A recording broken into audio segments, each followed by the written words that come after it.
Hey girl, Marissa here. You are listening to the Codependent Dummy podcast.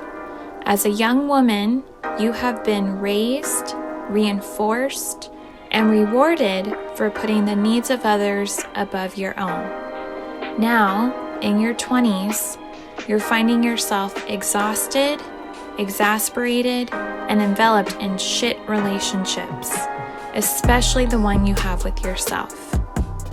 Codependency is a way of being where we put the feelings, wants, and needs of others above our own in an unconscious attempt to meet our own feelings, wants, and needs.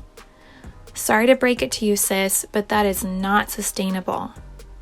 This podcast is to help you undo all that so you can stop playing small and start taking up space, you dummy. Let's get to it. Today's guest is Lauren Camacho. Lauren specializes with emotional regulation, self-care, and leadership skills. She has spent nearly a decade in the field working with people who experience anxiety, burnout, and disconnection, and helps them live more wholeheartedly by becoming more confident, purposefully driven, while feeling good. She's a psychotherapist and certified coach who offers one-on-one sessions. Lauren, thank you for coming on. Thank you for having me. First question. Lauren, how do you define codependency?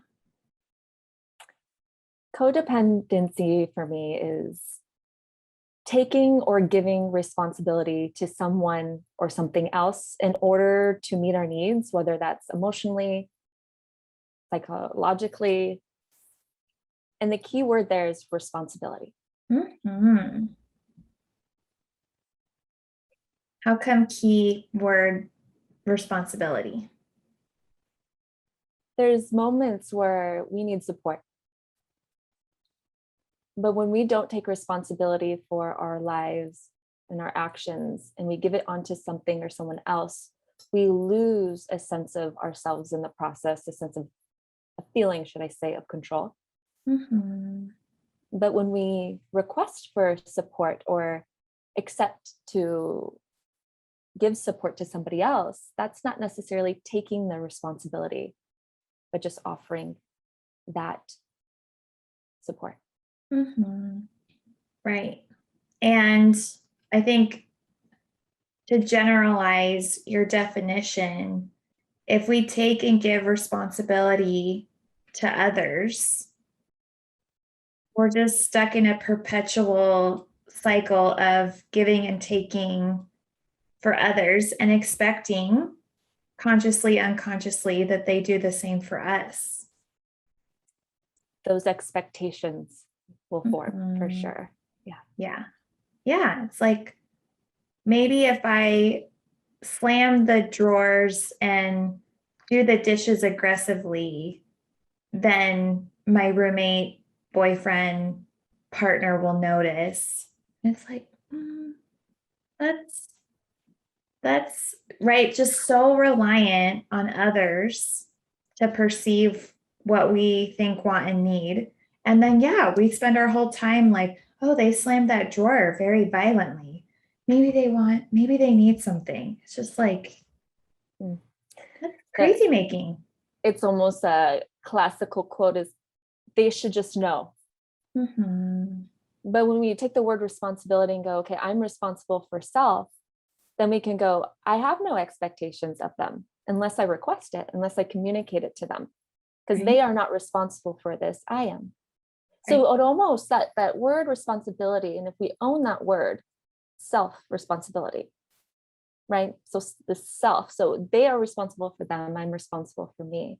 Mm-hmm. Then we create this distinction of, if I am needing something, that I must let them know. And if they're needing something, they need to let me know. And beyond that, I'm not taking anything on that's not mine, and I'm not giving anything out that's not theirs. Mm-hmm. So if you think about codependency, it's really about giving it to somebody or taking it from somebody that what is not theirs and what is not yours. Right. Right. With such eloquent descriptions, I'm curious if you can share any experiences of codependency you've dealt with in your own life. Yeah, I would say I'm a recovering people pleaser. Still find myself in moments where I do experience it. And to be quite honest, I think it's what led me to the work that I do in the beginning. Mm-hmm.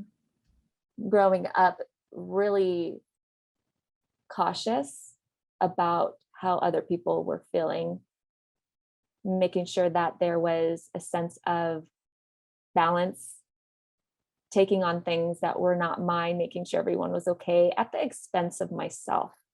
Right. Right, because there's good qualities in that, being there for somebody. You grow how to be empathetic, right? You know, to read the subtle signs of what someone might need, which are beautiful qualities if it's not taking away from you. Right. Or the other person. Does a single experience or memory stand out to really demonstrate, oh, this is Lauren at her people pleasingest?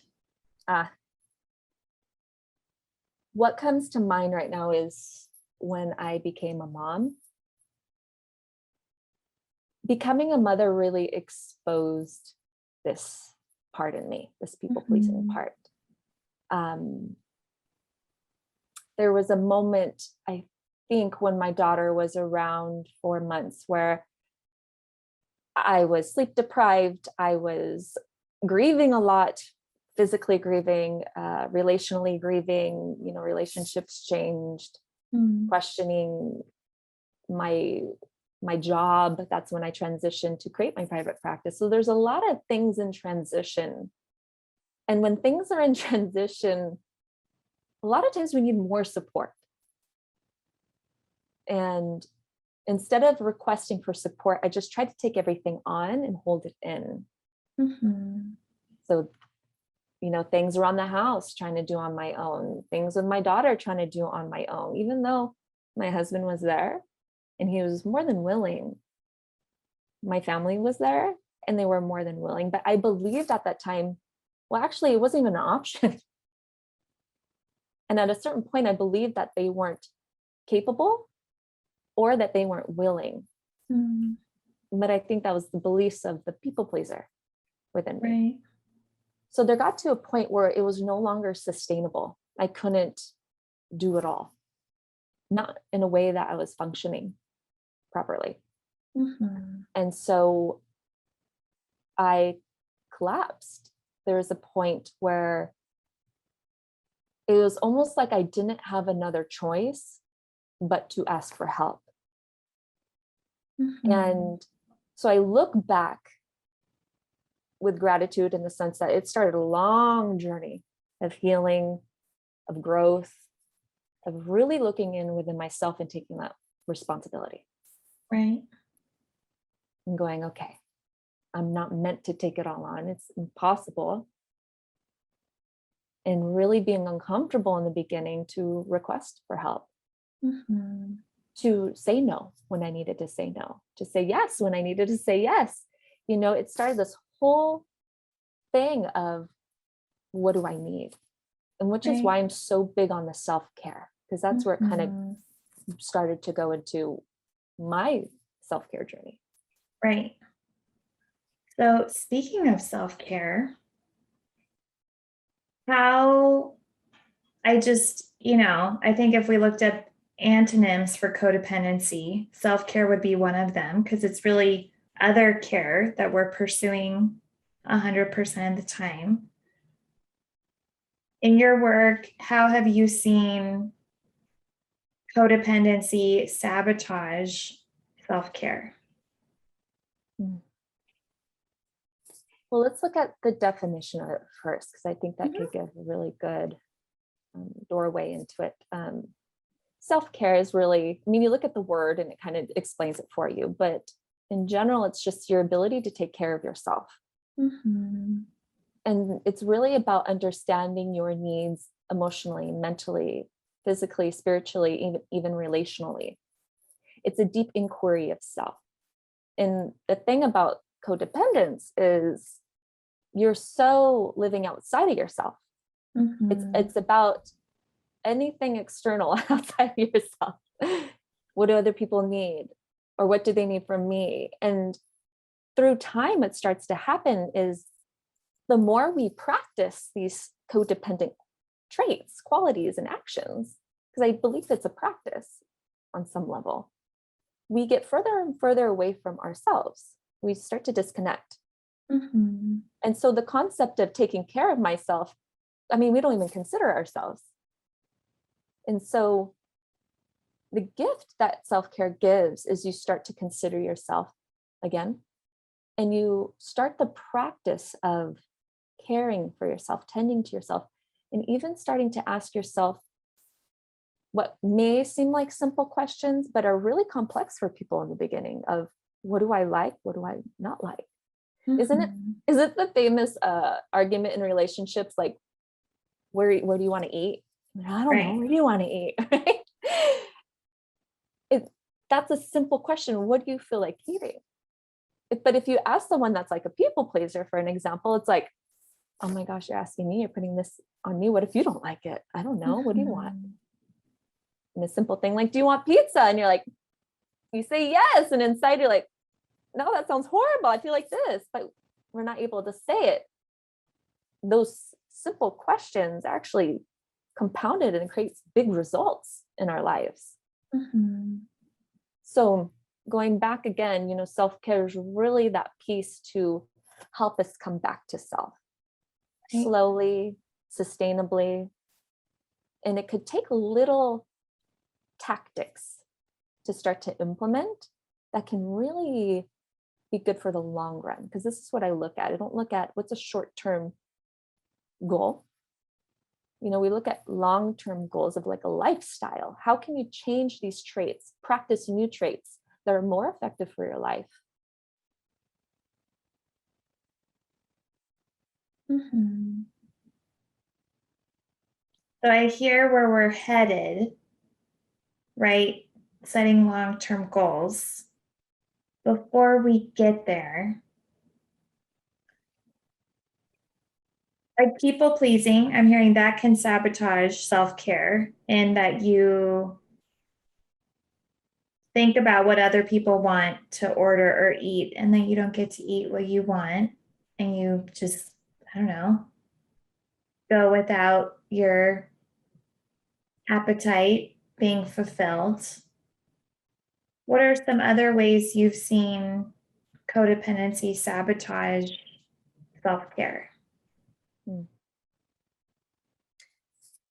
Sometimes it's almost that caregiving role when we feel like we have to go take care of someone else. And so I have a few clients of mine that even come to mind of desiring these big dreams, but not willing to go after them because they feel responsible to take care of their family. Mm-hmm. They're fearful of what friends or family might think. And so what happens is they shut it down. They no longer welcome the dream. Right. And because I think a lot that we can consume our mind with in codependency, should I say at times, is what do I think they want me to be? So it's not even like, what do they really want you to be? Sometimes that's a part of it, but it's more so the perspective of what do I think they want me to be? What do I think they want me to do? We take on, I'll say in general, someone with codependency can take on this role thinking that it's missing within the unit. And units specifically might be their family, the community. And that's a perceived experience. That's why sometimes in our family, if we have, let's just say, siblings, all of our siblings might not be that way. They might think something else was missing and respond a certain way. But so and we look at that, if we go, so if something's missing within our unit, within our family, if it developed when we were young, that becomes our sense of identity. And so to change that in adulthood, because it doesn't leave you unless you change it, you start to show up differently, then you're going to be faced with, almost, lack of a better word, an identity crisis. Well, if I'm not this, then what am I? Right. And that can be extremely scary for people to look at. And people may not be willing to look at that. And then it goes down to even deeper levels, maybe, of, will I be accepted? Will I have a role in this unit or in my life? Right. And so sometimes it's not just a simple question of where you want to eat. It's a whole thing that's surrounding and supporting this concept of codependency. Right. So caregiving, people pleasing, just that, like, giving responsibility to others for choices. And I know in my codependency, how, this way of being sabotage my self-care. And then I developed like a lot of non-self-caring behavior. I overate, I overdrank, I slept in or slept too much or lost sleep. Like, what are some behaviors you've seen that are non-self-caring in response to codependency? Like, how are people coping with all of this? There could be a lot of different ways. I've seen anxiety, depression, resentment is a big one. Right. Irritability, burnout, exhaustion, fatigue.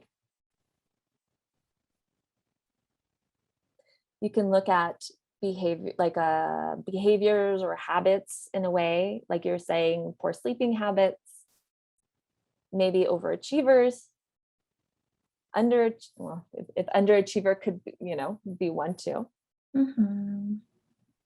Substance use. Because when we start to detach from ourselves, what starts to happen is we start to detach, we start to disconnect, we start to numb out. It's a survival state. When we become detached from ourselves, when we become hypervigilant on the outside, what is needed, what's going on, or in that mode of, that could be like the overachiever, but I need to go and get stuff done. What can happen is we're in this fight flight mode. And again, what self-care can bring into this is our ability to come back into ourselves and relax and no longer be in that survival state. And so if you look at even evolution and the human evolving, which is such an infinite game, we can't evolve when we're in a state of survival, because we're surviving. We're either fighting the situation, we're fleeing from the situation, or we're just completely numbed out, detached from the situation. Right. And so what it does too is it brings you back to a place where you're no longer surviving and actually mindfully approaching life, approaching even your, again, coming back to your needs, approaching your needs effectively. Right. You said resentment's a big one. I've never heard that in the context of like a non-self-caring act, which it totally is. But like, yeah, can you just share more about the resentment you've experienced or witnessed in other codependents? Like, why that's such a hallmark trait? Yeah, let's go back to even when we were saying expectations. So if we expect someone to know that we're needing help when we're not vocalizing it, for an example, and they continuously are not meeting that expectation, what starts to happen is this resentment. The resentment starts to build. Why aren't you meeting this need of mine? Why aren't you making me feel this way or doing this thing for me when I need it? I need help. And it could be a simple example of, let's just use my husband. I'll throw him out there for an example. I throw mine out all the time. Let's just say if he is putting the dishes, let's just say, in the dishwasher, but not turning the dishwasher on, it's creating more stress for me. I feel anxious about it because now I have one more task to do. And these little hits of, why can't he just turn it on? Why can't he just do that for me? Builds a little tension, builds a little stress, builds a little frustration. And if I'm not expressing that and it's continuing, that starts to build and build and build. Now that's a little example, but those little examples are the things that actually matter the most. Those little examples create the bigger experiences that we have. And so then maybe it's something else. Maybe it's clothes on the floor. I'm like, oh, here I go again, picking at this clothes, da da da da da. Right? Instead of just saying, hey, I'm needing support with this. How can we work together? Right? But if we're not expressing that, it's going to fester inside of ourselves. And that starts to boil up into resentment. So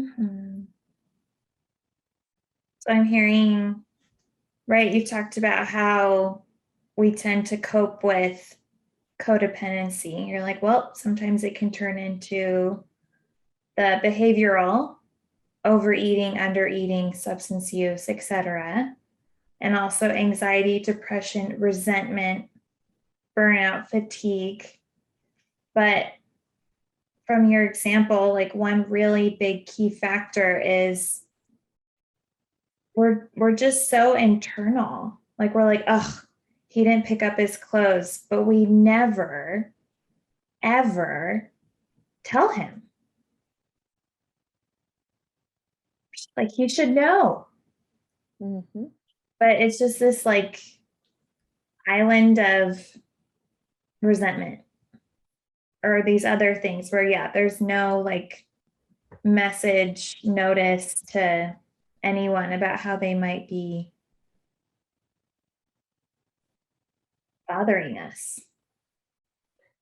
Yeah. And I think that's the whole thing of codependence at times is, what is the fear, right? Let's look at the fear of what would happen if you said it, expressed it.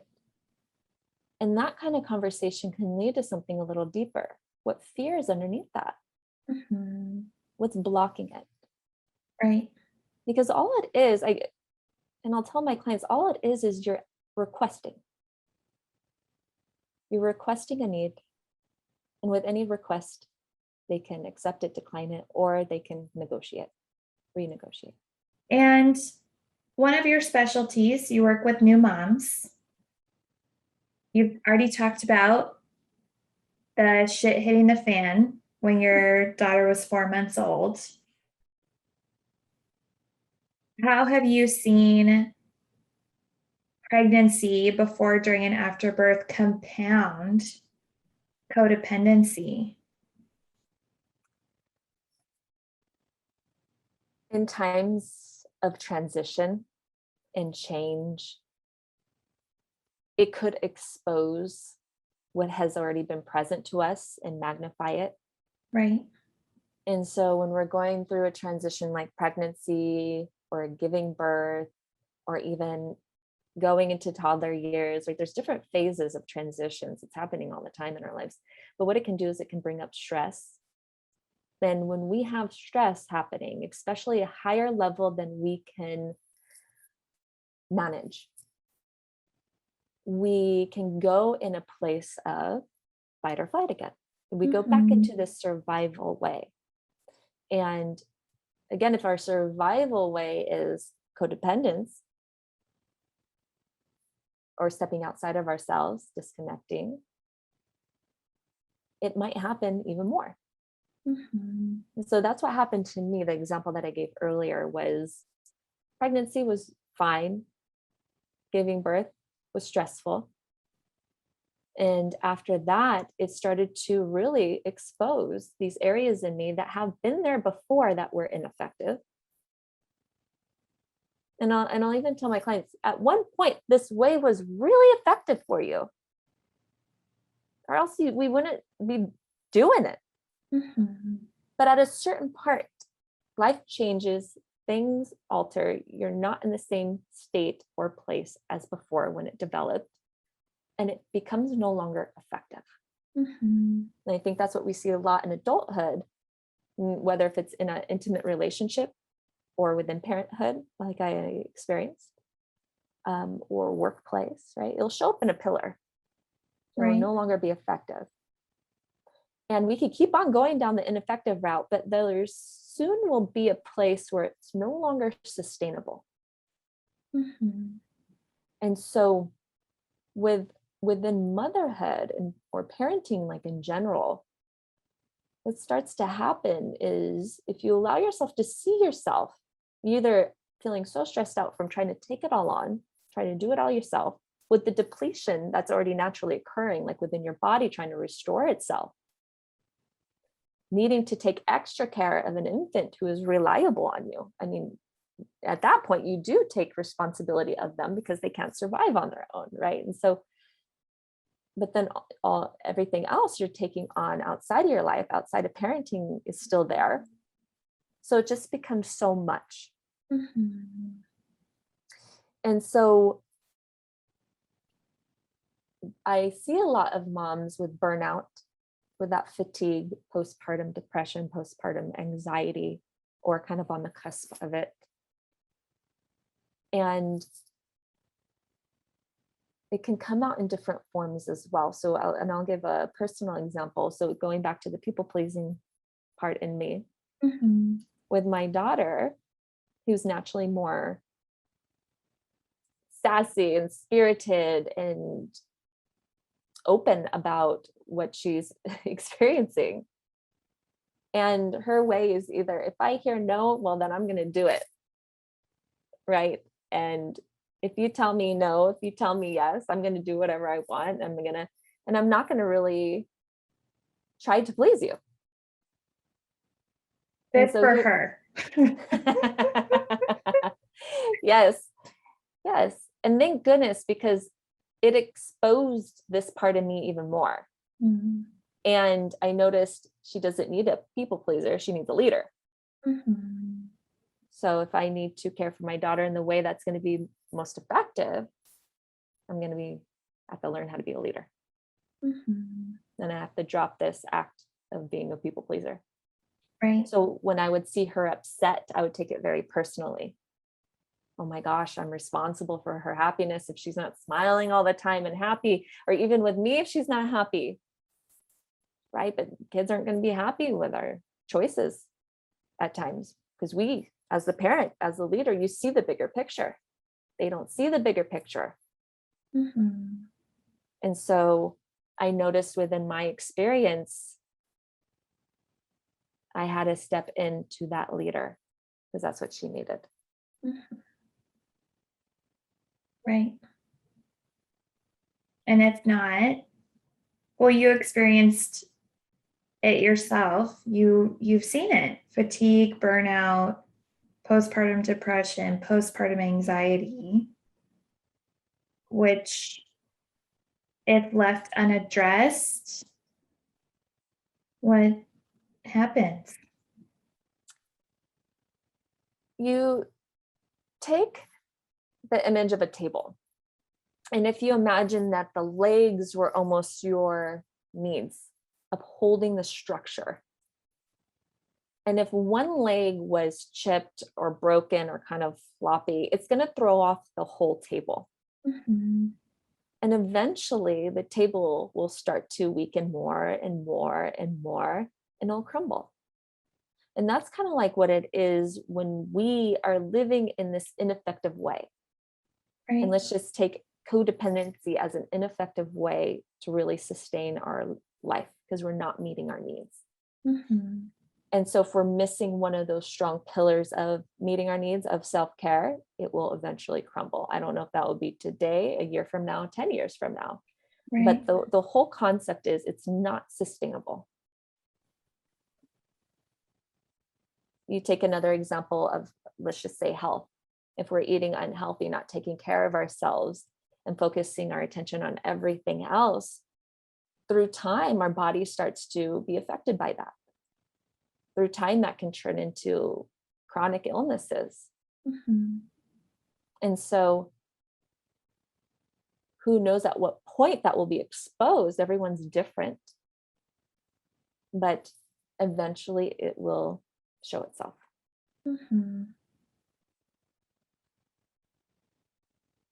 And I'm sensing that if anyone's listening and sensing that one of their table legs is slightly or even moderately damaged, the time is now, as opposed to ignoring, neglecting, figuring that the leg will build itself back up magically.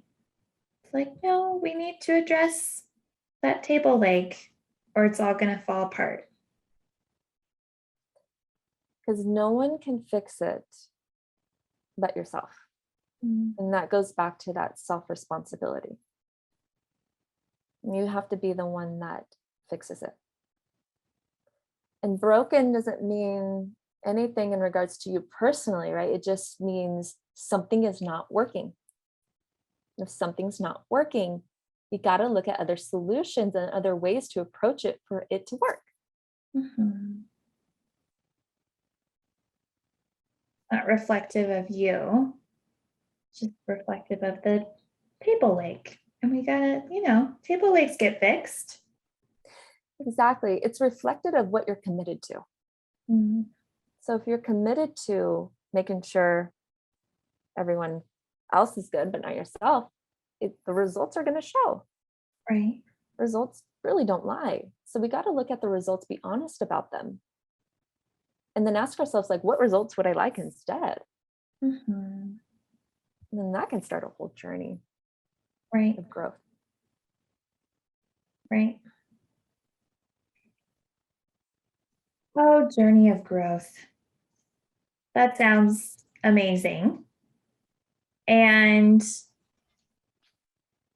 you knowing so much about self-care, what are some initial steps you recommend?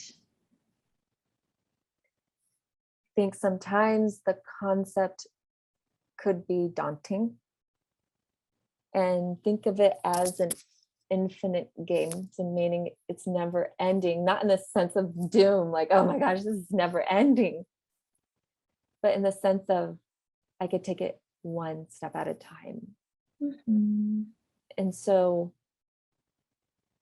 the first place to start that could be really beneficial is journaling. Now, I know that's a concept that a lot of people hear, oh gosh, here goes the journaling again. I hear it from everyone.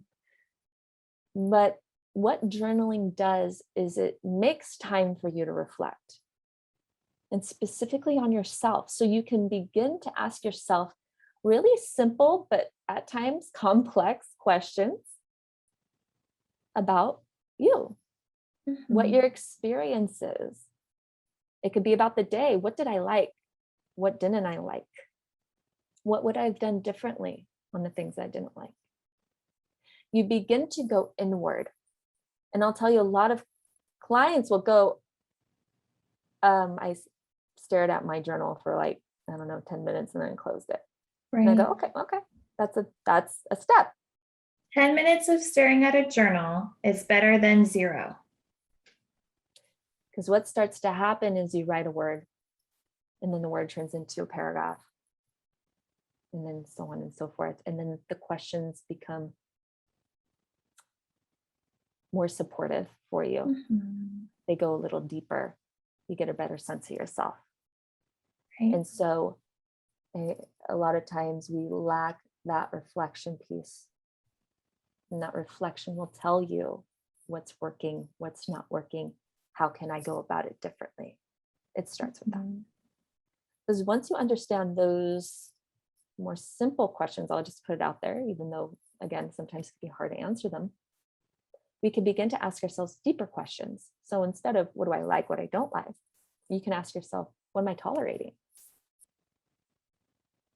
What are my dreams? Mm-hmm. If I wasn't holding back, what would I be doing? A question that I heard from one of my coaches that I give to my clients now, because I think it's so profound, is where am I lying in my life? And people go, I'm not lying, I'm not a liar. And there's the distinction of lies of omission that I'm talking about. Mm-hmm.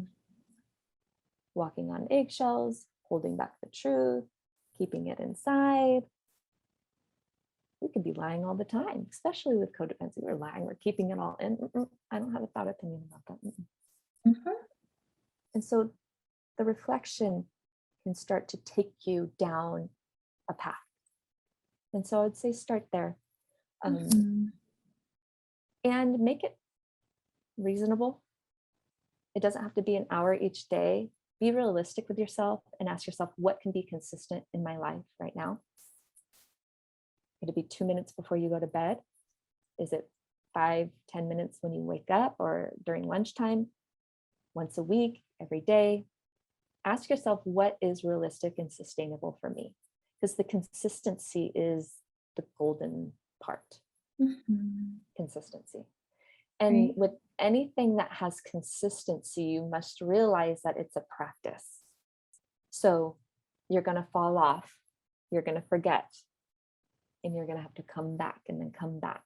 It's like going to the gym, building a muscle, getting better through time, through consistency. You don't go to the gym once thinking you're going to get the end results. You're going to go in knowing that you're going to have to go like 100 times before you see the results show. So Mm-hmm. keep that in mind. And another thing could be having a ritual in your life that gives you delight. Mm-hmm. Something that fills you up, that makes you feel good. And there's something about that word delight that I love. Mm-hmm. What gives me delight? It must be something that enriches you. It must be something that's simple, so it's sustainable again. Things that are simple could be hard to do. So we want to stick with this simplicity of things. The answers aren't really in the complexity of things. It's in the simplicity. We must make our lives more simple. Okay? Mm-hmm. So make it simple. Examples could be just drinking tea. When you drink your tea or your coffee, do so with the experience of drinking it. Smell it. Feel it come down your throat. Have the intention of, I'm just going to be here with this right now. It could be for one sip. It doesn't have to be for the whole coffee, right? Making it simple and sustainable. But these moments when we begin to find delight in things and we focus on that thing until we're really, really into it, right? Then we can add something else and then something else and then something else. And then what starts to happen is the compound effect occurs. And then our whole lives have these little hits of delight Mm-hmm. that are ours to experience. Something that we hold almost sacred, even if it's as simple as a cup of tea. And for me, that is fulfillment. Mm-hmm. Finding the joy and delight in life, even in the simplest things. Mic drop. Boom. Journaling and rituals of creating, can you say it better? Delight. Rituals that bring delight. Rituals that bring delight. Yeah. Mm-hmm. You know, mine in the beginning of motherhood was just enjoying my shower. I know that's a thing too, right? I'm trying to take a shower. Like I haven't took one in a couple of days. I found that, if when I take one, let it be about me. Let me feel the water come down and almost visualizing it, wiping away the day, I swear my husband's like, go take a shower because you come back a different person. And that was my thing in the beginning.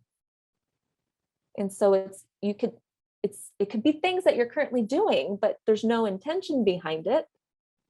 So you're not really experiencing it the way that is delightful. So sometimes it's just a switch in perspective. We're not trying to change the whole mountain. We're just trying to look at it differently at times. And so keep that in mind as well. Starting small, keep it simple. And consistent. Yeah. Well, Lauren, I just feel better after talking with you. So I'm curious if listeners are wanting to know more about you, more of your content. What are you sharing with all of us? So you can find me on Instagram at _Lauren_Camacho. That's CAMACHO. You can go to my website, www.momsleadingtheway.com. And I'm offering a free guide to self-care, which goes over different elements of emotional self-care, mental self-care, relational self-care, and spiritual self-care. So things that you can put almost in your treasure chest full of tools, right? Because each moment might require something different of you. So having a treasure chest, beginning to fill that is important. So that's kind of a guide to help start that journey. And then also offering free discovery calls if there's something that is come up of this conversation or something that you feel like is blocking you from stepping into self-care or even tending to yourself. I can offer a free discovery call to help shift that for you. Awesome. We'll put links to all of Lauren's information in the show notes. Thank you, Lauren, for coming on. Thank you. It's my pleasure. Hey girl, it's Marissa again. I'm not like a regular podcaster, I'm a cool podcaster, right? Thank you for listening and staying till the end. You can find me on Instagram at Therapy with Marissa. Email me, marissa@codependummy.com. Check out codependummy.com for more information on the show. And baby girl, a subscribe, rating, and review would be much appreciated. Till next time, I want you to remember, if you are feeling unseen, I see you. If you are feeling unheard, I hear you. And if you think that you don't matter, know that you matter to me. I want you to go out there so you can stop playing small and start taking up space, you dummy. And now, the disclaimer. Girl, this is not therapy and I am not your therapist. This podcast is designed to provide accurate and authoritative information in regards to the subject matter covered. It is given with the understanding that neither the host, publisher, or guests are rendering any legal, clinical, or other professional service. If you want or need a professional, please find one.